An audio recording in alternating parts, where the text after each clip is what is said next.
I am SD, and as most of you know, I like to wear t-shirts a lot. But for a lot of different reasons, they usually look like this when I buy them. Now sure, I could go out and find some special brand that makes slimmer fitting shirts for like 30 bucks a shirt, but how about no? I would rather walk into Target, do all my grocery shopping, do all my life shopping, and say, hey, you know what? I want to buy a new shirt today too. I like that color. And then I get it, and then I spend 20 minutes tailoring it. The first thing we need to do before we sew at all is we need to measure it. And the good news is, this is actually the hardest part. Yeah, that's right. This part right here, this part is harder than sewing is. So let's get started. And first things first, we need our supplies. And the only two things that we actually need for this are we need some sewing pins and then we need a measuring tape. I will throw an Amazon link in the description for both of those to where you can go and find them. But if you have like a Target or a Walmart near you, you can just go check there too. What I do is I take my shirt and I turn it inside out. I have a general rule of thumb that for my size, which is usually between like a large and an extra large, that I want to take off anywhere from 1.5 inches to 2.5 inches. What I will do is I will actually taper it and make it more of an hourglass shape.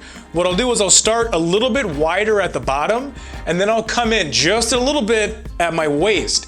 And then as it comes up to my chest, I'll come back out a little bit too. I found that those are honestly the best looking t-shirts on me that I have ever worn. So what we're gonna do is we're gonna put 4 pins in here. We're gonna put a pin at 4 inches, at 8 inches, at 12 inches, and then 16 inches. That first pin at the very bottom of the shirt is gonna be 1.5 inches. And then the second and the third pins at my waist are both gonna be 2.5 inches. And then that fourth pin at the very top by my chest is gonna go back out to 1.5 inches. That is gonna give our shirt more of a V-taper hourglass shape to it, as opposed to this shirt that just goes straight up and down. What I'll then do is I will try it on and see if I like it. If I like it, okay, cool, take it off. If not, I'll adjust the numbers and kind of play with them a little bit. Since you now know your measurements, you can then go to Target again and you can say, hey, you know what? I really like this Goodfellow & Co. brand. They make some awesome t-shirts. I'm gonna buy every single color, and then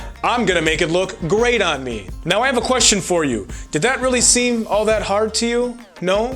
Well, again, remember, that's the hard part. The easy part is sewing. Now it's time to fix this garbage bag of a t-shirt. SD out, deuces!